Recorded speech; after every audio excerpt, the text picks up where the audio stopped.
Hi friends, welcome back to my channel. ಹೇಗಿದ್ದೀರಾ ಎಲ್ಲರೂ? ನಮ್ಮ ಮನೆಯಲ್ಲಿ ನಾಳೆ ಆಷಾಢಿ ಹಬ್ಬ ಮಾಡ್ತಾ ಇದ್ದಾರೆ. ಹಾಗೆ ಆಷಾಢಿ ಹಬ್ಬಕ್ಕೆ ಏನು ಸ್ಪೆಷಲ್ ಅಂತಾದರೆ ತೊಗೆ ಇಡ್ಲಿ ಮಾಡಿ ಆಷಾಢಿ ಹಬ್ಬವನ್ನು ಊರ ಕಡೆ ಎಲ್ಲ ಮಾಡ್ತಾರೆ. ಇದು ಸಿಟಿ ಕಡೆ ಎಲ್ಲ ಈ ರೀತಿಯಲ್ಲಿ ಮಾಡಲ್ಲ, ಆದರೆ ಊರ ಕಡೆ ಹಳ್ಳಿ ಕಡೆಯಲ್ಲೆಲ್ಲ ಈ ರೀತಿ ತೊಗೆ ಇಡ್ಲಿ ಮಾಡಿ ಆಷಾಢಿ ಹಬ್ಬವನ್ನು ಸೆಲೆಬ್ರೇಟ್ ಮಾಡ್ತಾರೆ. ನಾವಿಲ್ಲಿ ತೊಗೆ ಮಾಡಲಿಕ್ಕೆ ಹೆಸರು ಕಾಳನ್ನು ಇಡೀ ಹೆಸರನ್ನು ತಂದಿದ್ವಿ. ಕಾಳು ತೊಗೆಗಿಂತ ಅವರೆಕಾಳು ತೊಗೆ ತುಂಬ ಚೆನ್ನಾಗಿ ಬರುತ್ತೆ, ಆದರೆ ಇಲ್ಲಿ ಮಾರ್ಕೆಟಲ್ಲಿ ಅವರೆಕಾಳು ಈಗ ಸಿಗದಿದ್ದ ಕಾರಣ ನಾವು ಹೆಸರಿನ ತೊಗೆಯನ್ನು ಮಾಡ್ತಾಯಿದ್ವಿ. ಇದನ್ನು ಇಡೀ ಹೆಸರನ್ನು ತಂದು ಬೀಸೋ ಕಲ್ಲಲ್ಲಿ ನಾವು ಬೀಸ್ಕೊಡ್ತಾ ಇದ್ವಿ. ಮತ್ತು ಈ ಬೀಸೋ ಕಲ್ಲು ನೀವು ನೋಡ್ತಾ ಇರ್ಬೋದು, ಇದು ತುಂಬ ವರ್ಷದ ಹಳೆಯ ಬೀಸೋ ಕಲ್ಲು. ನಮ್ಮ ಅಜ್ಜಿಯ ಅಪ್ಪ ಯಾರೋ ತಂದಿರುವಂಥ ಕಲ್ಲು ಇದು. ಇನ್ನೂ ಇವಾಗಲೂ ಹಾಗೆ ಸಹ ಇದೆ. ಮತ್ತು ಉದ್ದಿನ ಕಾಳು, ಉದ್ದು, ಹೆಸರು ಈ ಥರದ್ದೆಲ್ಲ ತಂದುವಾಗ ನಾವು ಇದೇ ಕಲ್ಲಿನಿಂದ ಬೀಸ್ತೀವಿ. ಇವಾಗಂತೂ ಈ ಥರದ ಬೀಸೋ ಕಲ್ಲಿನಿಂದ ಬೀಸಿ ಪುಡಿ ಮಾಡೋದು ತುಂಬ ಕಡಿಮೆ. ಎಲ್ಲರೂ ಸಹ ಮಿಲ್ಲಿಗೆ ಹೋಗಿ ಪುಡಿ ಮಾಡಿಕೊಂಡು ಬರ್ತಾರೆ. ಹಾಗೆ ಆ ಬೀಸಿದ ಹೆಸರು ಬೇಳೆಯನ್ನು ಗೇರಿ ಜುಳಿಯನ್ನು ಸಪ್ರೇಟ್ ಮಾಡಿ ಆ ಬೇಳೆಯನ್ನು ನೆನೆಸಿ ಇಡಬೇಕು. ನಾವು ಮರುದಿನ ಹಬ್ಬ ಮಾಡೋದಾದರೆ ಇವತ್ತು ಬೆಳಿಗ್ಗೆನೇ ನೆನೆಸಿ ಇಟ್ಟಿದ್ದೆ.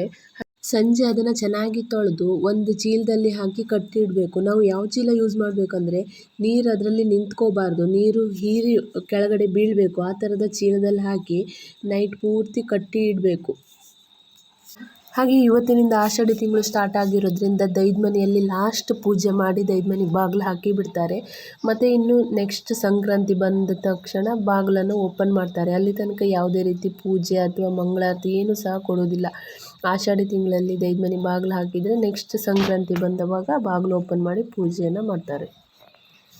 ಬೆಳಿಗ್ಗೆ ತೊಗೆ ಜೊತೆ ತಿನ್ನಲಿಕ್ಕೆ ಇಡ್ಲಿ ಸಹ ರುಬ್ಲಿಕ್ಕೆ ಹಾಕಿ ಆಯಿತು. ಇವಾಗ ಹೆಸರು ಬೇಳೆಯನ್ನು ಈ ರೀತಿ ಚೀಲದಲ್ಲಿ ಹಾಕಿ ಕಟ್ಟಿ ನೇಲ್ಸ್ ಹಾಕಿ ಇಡಬೇಕು. ಈ ರೀತಿ ರಾತ್ರಿ ಪೂರ್ತಿ ಇದೇ ರೀತಿ ಇರಬೇಕು. ಬೆಳಿಗ್ಗೆ ಮಾಡುವಾಗ ನಾವು ಅದರಿಂದ ತೆಗೆದು ಯೂಸ್ ಮಾಡೋದು. ಅಮ್ಮ ಇಲ್ಲಿ ಇಡ್ಲಿಯನ್ನು ಅರಿತಾ ಇದ್ದಾಳೆ. ಇಡ್ಲಿ ತಟ್ಟೆಗೆ ಫಸ್ಟ್ ಎಣ್ಣೆಯನ್ನು ಹಚ್ಚಿ ಇಡ್ಲಿಯನ್ನು ಅರಿತಾ ಇದ್ದಾಳೆ. ನಮ್ಮನೆಯಲ್ಲಿ ತುಂಬ ಜನ ಇರೋದ್ರಿಂದ ಇಡ್ಲಿ ಸಹ ತುಂಬ ಬೇಕು. ಹಾಗೆ ತುಂಬ ಇಡ್ಲಿ ಸಹ ಮಾಡಿದ್ವಿ ನಾವು. ಇವತ್ತು ಬೆಳಿಗ್ಗೆಯಿಂದಲೂ ಸಹ ಮಳೆ ಸ್ಟಾರ್ಟ್ ಆಗ್ತಾ ಇದೆ. ನಿಮಗೆ ಸೌಂಡ್ ಕೇಳಿಸ್ತಾ ಇರ್ಬೋದು.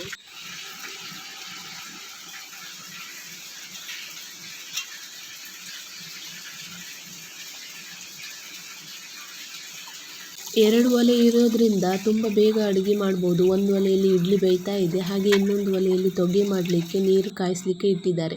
ನೀರು ಕಾದ ನಂತರ ಹೆಸರು ಬೇಳೆಯನ್ನು ನಾವು ರಾತ್ರಿ ಚೀಲಕ್ಕೆ ಹಾಕಿ ಕಟ್ಟಿ ಇಟ್ಟಿದ್ವಿ ನೋಡಿ, ಅದನ್ನು ಹಾಕಿ ಬೇಯಿಸೋದು. ನೀರು ಚೆನ್ನಾಗಿ ಕಾದಿದೆ. ಈ ರೀತಿ ಚೆನ್ನಾಗಿ ನೀರು ಕಾದ ನಂತರ ಅದಕ್ಕೆ ಹೆಸರು ಬೇಳೆಯನ್ನು ಹಾಕ್ತಾ ಇದ್ದಾರೆ. ಈ ಹೆಸರು ಬೇಳೆ ಬೇಯಲಿಕ್ಕೆ ತುಂಬ ಹೊತ್ತು ಬೇಕಾಗ್ತದೆ. ಕುಕ್ಕರಲ್ಲಿ ಬೇಗ ಆಗುತ್ತೆ, ಆದರೆ ಕುಕ್ಕರಲ್ಲಿ ಅಷ್ಟೊಂದು ರುಚಿಯಾಗಿ ಬರಲ್ಲ ಅದು. ಹಾಗಾಗಿ ನಾವು ಇವತ್ತು ಕಟ್ಟಿಗೆ ಒಲೆಯಲ್ಲಿ ಮಾಡ್ತಾ ಇದ್ದೇವೆ. ಅಡುಗೆ ಮಾಡಲಿಕ್ಕೆ ಮಸಾಲೆಯನ್ನು ರುಬ್ಬಿ ಇಟ್ಟಿದ್ದಾರೆ. ಮಸಾಲೆಗೆ ಐಟಮ್ ಹಾಕುವಾಗ ವಿಡಿಯೋ ಮಾಡಲಿಕ್ಕೆ ಆಗಲಿಲ್ಲ. ಇದಕ್ಕೆ ಯಾವುದೆಲ್ಲ ಐಟಮ್ ಹಾಕಿದ್ದಾರೆ ಅಂದರೆ 2 ಮೆಣಸು, 1 ಕಾಯಿಯ ತುರಿಯನ್ನು ಹಾಕಿದ್ದಾರೆ, ಮತ್ತು ಸ್ವಲ್ಪ ಜೀರಿಗೆ, ಸ್ವಲ್ಪ ಕೊತ್ತಂಬರಿ, ಹಾಗೆ ಅರ್ಧ ಈರುಳ್ಳಿ ಹಾಕಿ ಮತ್ತು ಸ್ವಲ್ಪ ಅರಿಶಿಣ ಹಾಕಿ ರುಬ್ಬಿ ಇಟ್ಟಿದ್ದಾರೆ. ಹೆಸರುಬೇಳೆಯನ್ನು ಬೇಯಿಸಲಿಕ್ಕೆ ಇಟ್ಟು ತುಂಬ ಹೊತ್ತಾಯಿತು. ತುಂಬ ಹೊತ್ತಾದ ನಂತರ ಇವಾಗ ಬೆಂದ ನಂತರ ಇದಕ್ಕೆ ನಾನು ಮಸಾಲೆ ರುಬ್ಬಿ ಇಟ್ಕೊಂಡಿದ್ದೆ ನೋಡಿ, ಆ ಮಸಾಲೆಯನ್ನು ಹಾಕಿ ಮಿಕ್ಸ್ ಮಾಡ್ತಾ ಇದ್ದೇನೆ. ಇದಕ್ಕೆ ನಾನು ಸ್ವಲ್ಪ ನೀರನ್ನು ಜಾಸ್ತಿ ಹಾಕಿದೆ, ಯಾಕಂದರೆ ತುಂಬ ಹೊತ್ತು ಕೊದಿಲಿಕ್ಕೆ ಇರೋದ್ರಿಂದ ಇದು ಸ್ವಲ್ಪ ನೀರು ಹಾಕಿದೆ. ನಂತರ ಇದು ದಪ್ಪ ಆಗುತ್ತೆ. ಹಾಗೆ ಇದಕ್ಕೆ ರುಚಿಗೆ ಬೇಕಾದಷ್ಟು ಉಪ್ಪನ್ನು ಹಾಕಬೇಕು. ಮತ್ತು ನಾನಿಲ್ಲಿ ಇದಕ್ಕೆ ಸ್ವಲ್ಪ ಬೆಲ್ಲವನ್ನು ಹಾಕ್ತಾ ಇದ್ದೇನೆ. ಬೆಲ್ಲ ಬೇಡ, ಸಿಹಿ ಇಷ್ಟಪಡದೇ ಇರೋರು ಬೆಲ್ಲವನ್ನು ಸ್ಕಿಪ್ ಮಾಡ್ಬೋದು. ನಮ್ಮ ಮನೆಯಲ್ಲಿ ಬೆಲ್ಲ ಹಾಕಿ ಇದನ್ನು ಮಾಡ್ತಾರೆ, ಹಾಗಾಗಿ ಇಲ್ಲಿ ನಾನು ಸ್ವಲ್ಪ ಬೆಲ್ಲವನ್ನು ಹಾಕ್ತಾ ಇದ್ದೇನೆ. ಸ್ವಲ್ಪ ಹೊತ್ತು ಕುದಿ ಬಂದ ನಂತರ ಇದನ್ನು ಇಳಿಸಿ ನಾನಿಲ್ಲಿ ಇದಕ್ಕೆ ಕಲ್ಲಿನ ಒಗ್ಗರಣೆಯನ್ನು ಹಾಕ್ತಾ ಇದ್ದೇನೆ. ಕಲ್ಲಿನ ಒಗ್ಗರಣೆಯನ್ನು ಯಾವ ರೀತಿ ಹಾಕೋದು ಅಂತ ನಾನು ಹಿಂದಿನ ವಿಡಿಯೋದಲ್ಲಿ ತೋರಿಸಿಕೊಟ್ಟಿದ್ದೇನೆ. ಹಾಗೆ ಅದೇ ರೀತಿ ಕಲ್ಲಿನ ಒಗ್ಗರಣೆಯನ್ನು ಹಾಕ್ತಾ ಇದ್ದೇನೆ. ಇವಾಗ ಫೈನಲ್ ಆಗಿ ತೊಗೆ ರೆಡಿ ಆಯಿತು. ಇಡ್ಲಿನೂ ಸಹ ತುಂಬ ಮೃದುವಾಗಿ ಚೆನ್ನಾಗಿ ಬಂದಿದೆ ನೋಡಿ.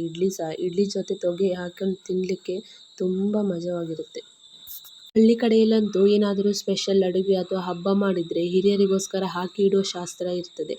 ಇವಾಗ ಚಿಕನ್ ಸಾರು ಮಾಡಿದರೆ ಅಥವಾ ಬೇರೆ ಏನಾದರೂ ಹಬ್ಬ ಮಾಡಿದರೆ ಈ ರೀತಿಯಲ್ಲಿ ಹಾಕಿ ಇಡ್ತಾರೆ.